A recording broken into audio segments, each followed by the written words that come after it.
Bismillahirrahmanirrahim. Assalamualaikum warahmatullahi wabarakatuh dan salam sejahtera.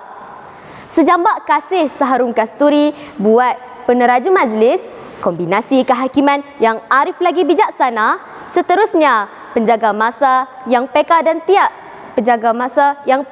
tiap detiknya. Warga pendidik yang disanjungi serta warga sidang dewan yang dikasihi sekalian.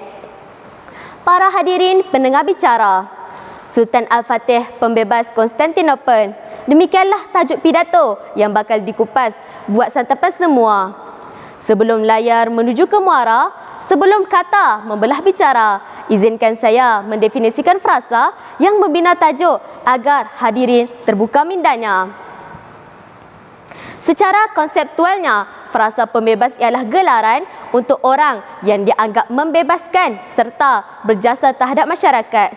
Manakala junjungan kasih lautan budi, Sultan Muhammad Al-Fatih merupakan Sultan Muhammad kedua dan Jutaya Indah Al-Fatih diambil daripada kata terbitan Al-Fat, senada dan seiring dengan surah pembukaan ataupun surah Al-Fatihah.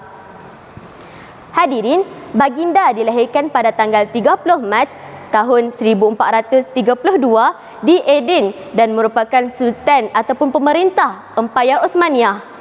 Penaklukan baginda ke atas kota Konstantinopel ketika berumur 21 tahun telah berjaya meruntuhkan tembok ataupun empangan Byzantine sehingga ke titik nol. Maka secara tuntasnya tajuk pidato saya pada hari ini dapat ditakrifkan sebagai Sultan Muhammad Al-Fatih, model kepada umat Islam untuk bangkit seiringan semboyan kepahlawanan baginda demi mengembalikan kedaulatan ataupun kegemilangan Islam. Sidang hadirin paksi umat, ayuh hayatilah mandala fikiran saya yang pertama. Muhammad Al-Fatih, model berilmu dan pencetus kepimpinan berkesan.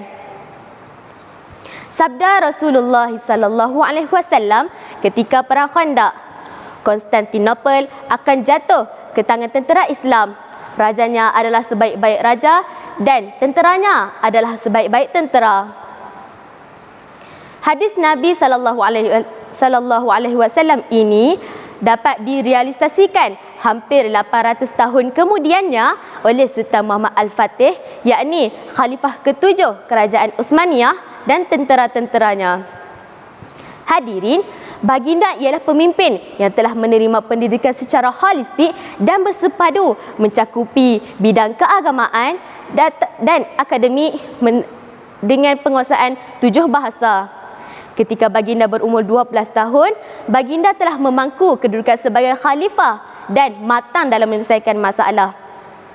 Hadirin, Hagia Sophia di Istanbul merupakan simbol kejayaan Sultan Muhammad Al-Fatih membuka kota Konstantinopel. Sekalipun tentera Islam telah berjaya menduduki pemerintahan Empayar Byzantine, namun monumen berharga seperti Hagia Sophia tidak diruntuhkan, sebaliknya dijadikan sebagai masjid.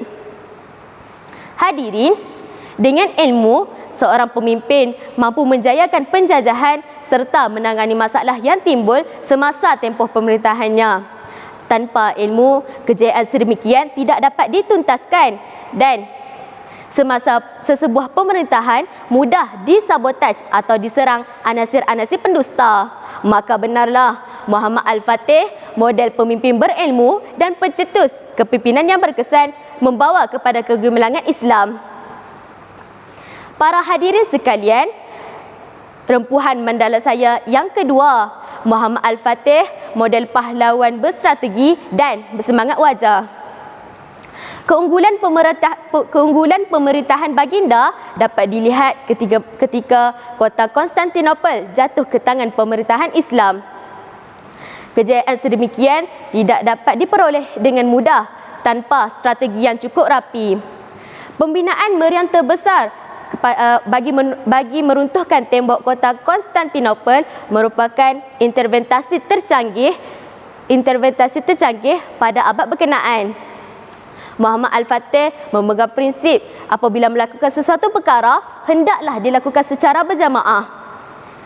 Firman Allah dalam surah Saf ayat yang keempat, Dan sesungguhnya Allah mengasihi orang-orang yang berperang dalam membela agamanya. Dalam barisan yang tersusun rapi, kelihatan seolah-olah mereka sebuah bangunan yang tersusun kukuh. Hadirin, alunan azan dan seruan agama oleh pakar motivasi dan para ulama ke medan perang bagi mengembalikan atau memberikan semangat jihad. Baginda berkata, "Wahai tenteraku, sesungguhnya aku telah bersedia untuk mati di jalan Allah."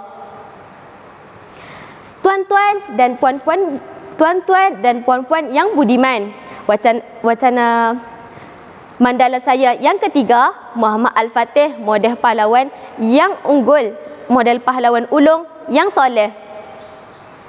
Kepribadian baginda.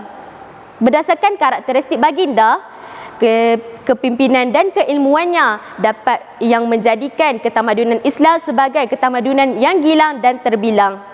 Ketika baginda lahir, Sultan Murad iaitu ayahanda baginda segera sujud syukur dan berulang kali membaca ayat pertama dari surah Al-Fath. Inna fatahna laka fatham mubina. Sesungguhnya kami telah memberikan kepadamu kemenangan yang nyata.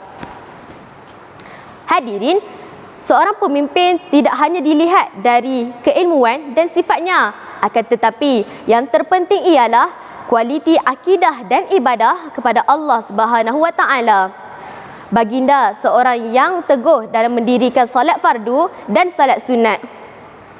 Muhammad Al-Fatih juga percaya setiap kejayaan yang diperoleh merupakan pertolongan dari Allah Subhanahu Wa Taala. Sekalipun pemilihan panglima dan tentera mestilah terdiri daripada orang-orang yang beriman dan bertakwa kepada Allah Subhanahu Wa Taala. Konklusinya, tidak tertegak rumah tanpa tiang, tidak tertegak agama tanpa iman, dan tidak tertegak ummah terbilang tanpa pribadi yang soleh. Sidang hadirin bermatlamat, di sini saya ingin mengaitkan jaluran bicara kata menjadi simpulan pada wacana saya yang pertama, Muhammad Al-Fatih, model pemimpin berilmu dan pencetus kepimpinan berkesan. Wacana saya yang kedua, Muhammad Al-Fatih, model pahlawan berstrategi dan bersemangat wajar. Wacana saya yang ketiga, Muhammad Al-Fatih, model pahlawan ulung yang soleh. Sebagai pengakhiran, mari kita sama-sama cuba kita renungkan kata-kata Imam Malik. Tidak memperoleh kejayaan ummah kemudian, melainkan mencontohi bagaimana ummah terdahulu memperolehnya. Akhir kata, pohon berendang, tempat bertemu, girangnya rasa si anak dara. Baliklah Tuan membawa ilmu, binalah bangsa, majukan negara. Dari Kedah ke Pekansari, beli swasta di kota tinggi. Berakhir sudah tugas diberi, di lain masa bersua lagi. Sekian, wabillahi taufiq wal hidayah. Wassalamualaikum warahmatullahi wabarakatuh.